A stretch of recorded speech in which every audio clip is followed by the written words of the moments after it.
Eu quero chamar mais uma vez a transmissão da CPMI do 8 de janeiro, que hoje houve o ex-ministro da Justiça e ex-secretário de Segurança Pública do Distrito Federal, Anderson Torres. Neste momento, o senador Flávio Bolsonaro falando. Vamos acompanhar ao vivo. Que algo igual já estava circulando na internet meses antes, mais de um mês, praticamente um mês antes de tudo acontecer. Então, como é que isso sustenta a prisão de uma pessoa, um cidadão de bem, do ex-ministro de Estado? Isso é vergonhoso. Então, presidente, para encerrar, mais uma vez aqui, em atendimento à decisão do ministro Alexandre de Moraes, em respeito à decisão dele, não vou fazer nenhuma pergunta ao ministro Anderson Torres, mas fica aqui mais um dia de vitória para a oposição nessa comissão, porque qualquer acusação, qualquer narrativa que foi tentada construir contra Anderson Torres hoje foi por água abaixo, por imposição dos fatos e da realidade. Isso é verdade. Obrigado. Senhor presidente. Palavra de questão de ordem do deputado Duarte. Gostaria de levantar aqui uma questão de ordem, de acordo com o artigo 14 do Regimento Interno do Senado e artigo 74 do Regimento Comum, porque, covardemente, o deputado Eduardo Bolsonaro me citou na minha ausência. Eu, como membro titular também da Comissão de Constituição e Justiça, estava lá aprovando projetos de interesse da população e eu recebi a informação que fui citado e vi a parte em que ele cita meu nome, falando que vai ficar aqui no dia 24 para saber se eu vou passar o Natal com ele. Apesar... Isso não é questão de ordem, presidente. É a mania deles de tentar tumultuar, não deixa ninguém falar. Vamos ter respeito e ouvir as pessoas, por gentileza? Tudo bem que eles são especialistas em férias. Deputado, qual é a sua questão de ordem? Acabei de dizer, acabei de citar dois artigos, senhor presidente. Sim, então, Vossa Excelência, qual é o pedido de Vossa Excelência? Estou levantando o meu direito de Qual é o pedido de Vossa Excelência, deputado? De acordo com o artigo 14 do Regimento do Senado e artigo 74 do Regimento Comum, é o meu direito de resposta. Vossa Excelência tem 3 minutos. Certo? Tem 3 minutos. Fui citado, peço silêncio, senhor deputado Abílio, por gentileza. Fui citado, eu quero 3 minutos de acordo com o artigo 14. Meu tempo está rodando, senhor presidente, por gentileza. Então, como fui citado, quero aqui dizer que, apesar dele ser especialista em férias durante a pandemia, enquanto as pessoas estão morrendo de fome por falta de saúde, está andando jet ski, está brincando com dinheiro público, eu quero dizer que há dois tipos de servidores públicos.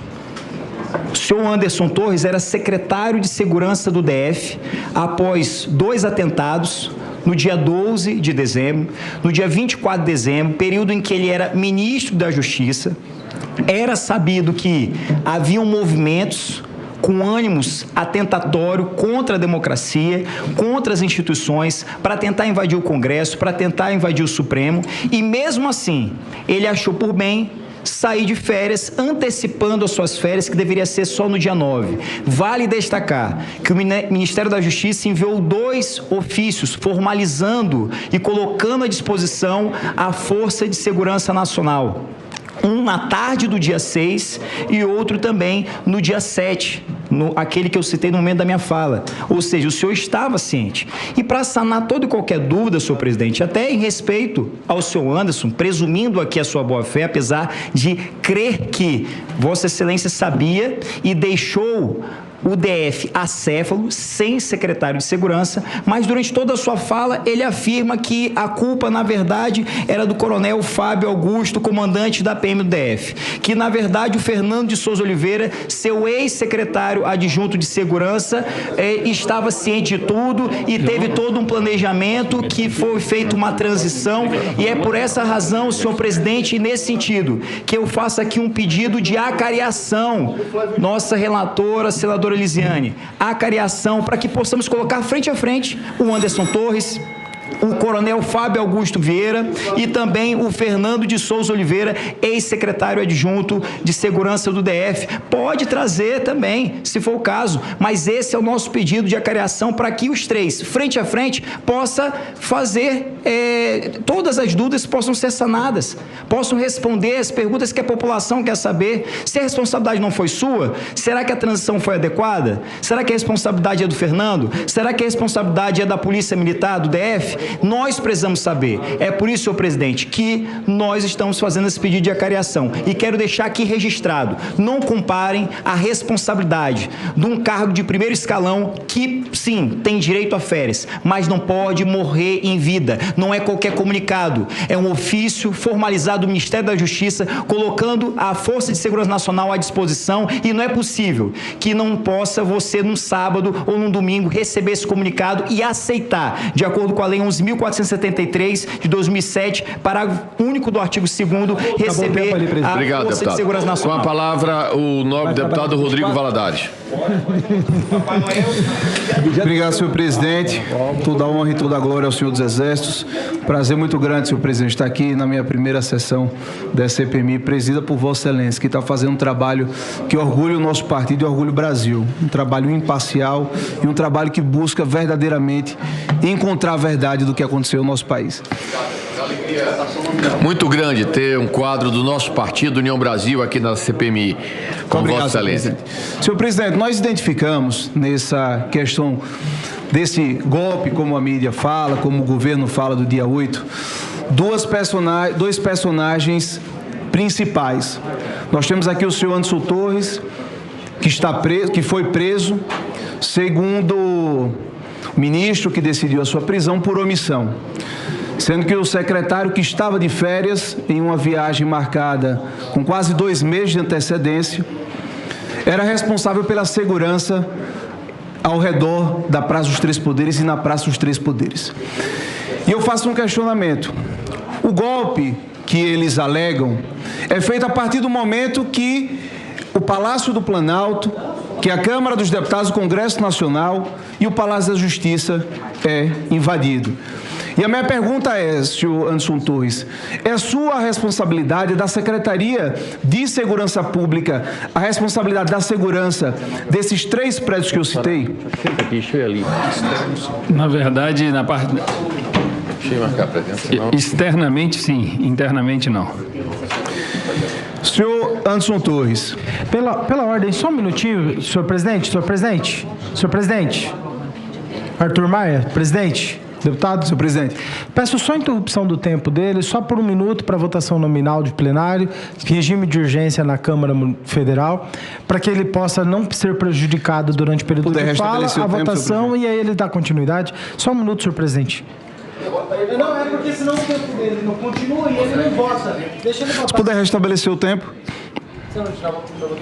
Eu não vejo ter presença. Suspenso, então, o tempo do deputado por 1 minuto para que ele possa votar no aplicativo.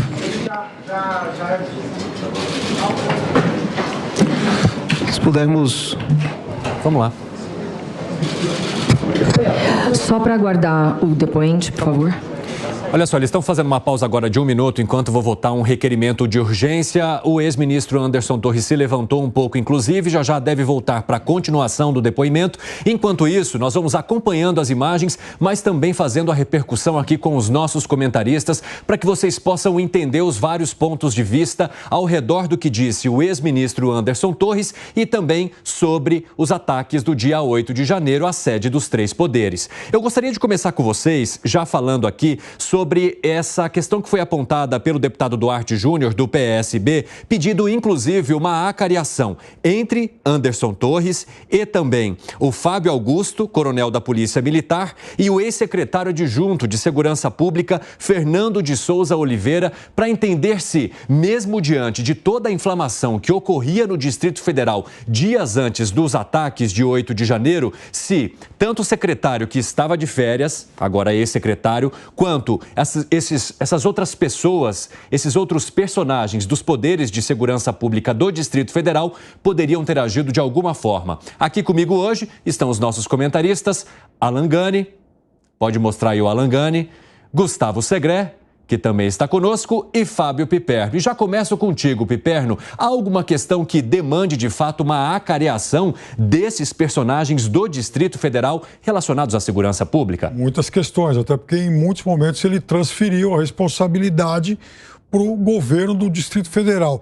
Inclusive, nessa última pergunta do deputado Valadares do União Brasil, que questionou o Anderson Torres se a responsabilidade pela segurança na Praça dos Três Poderes e nas áreas invadidas era da secretaria dele ou não. Ele disse o seguinte: externamente sim, internamente não. Bom, o ministro Anderson Torres, agora ex-ministro, também considerou aquela minuta do golpe, como ficou conhecida, como fantasiosa, apócrifa e aberração jurídica. Alan Gani, você concorda com o ex-ministro de que essa minuta de fato não serviria ou não mostraria um caminho que poderia ser percorrido por aqueles que buscavam um golpe de Estado? Olha, eu acho que não há uma relação direta, até porque o presidente não era mais o Jair Bolsonaro, era o presidente Lula. Aquele documento referia-se a, supostamente, um golpe, enquanto Jair Bolsonaro era presidente, seria muito mais fácil de executar esse suposto golpe, e não quando o presidente Lula já era, o chefe do poder executivo. Então, não me parece que há uma relação direta entre este documento e o que ocorreu no dia 8 de janeiro. Agora, Gustavo Segré, embora o ex-ministro tenha direito de permanecer em silêncio por questões que o incriminem, um direito que ele conseguiu no Supremo Tribunal Federal, a gente percebe que durante horas ele tem respondido às questões dos senadores e também deputados que compõem a CPMI do 8 de janeiro. Inclusive, os parlamentares da oposição dizem que Anderson Torres é completamente inocente e estão tentando jogar nas costas dele uma responsabilidade que seria das autoridades do governo federal, que já havia assumido o poder. Neste caso, as autoridades do governo Lula. Você entende dessa forma e como analisa a participação do ministro até aqui? Você sabe, Evandro, boa tarde a todos. Aproveitando, boa tarde a nossa querida audiência aqui. Eu observo sempre muito as expressões dos depoentes, nesse caso, as formulações de gestos para avaliar ansiedade ou para avaliar, eventualmente, nervosismo. Não me percatei que esse tinha sido o caso do Anderson Torres. Inclusive, ele, mesmo com essa possibilidade de não responder, ele foi absolutamente claro, respondeu todas as perguntas que foram feitas. Eu considero que essa foi a oportunidade que Anderson Torres tinha como para manifestar publicamente, porque praticamente estamos em cadeia nacional da CPMI. Hoje muita gente está interessada nessa questão e pode mudar o âmbito do enfoque. Acompanhei grande parte do depoimento do Anderson Torres e gostaria de forçar uma situação, Evandro, que era quando foi perguntado se ele tem, através do Distrito Federal, efetivos de segurança como para ele determinar a colocação desses efetivos para custodiar as praças dos três poderes. E ele disse que não, que ele não tinha efetivos e que deveria contar com o apoio da Polícia Militar, da Segurança Nacional e demais. Então me parece que é um caso muito interessante como para começar a avaliar outras opções que não necessariamente tenha sido a responsabilidade do Distrito Federal. Por último, uma observação é: a responsabilidade nunca é delegada. Então, Anderson Torres pode dizer que a responsabilidade era de quem ficou quando ele saiu de férias, mas a responsabilidade sempre era da autoridade máxima.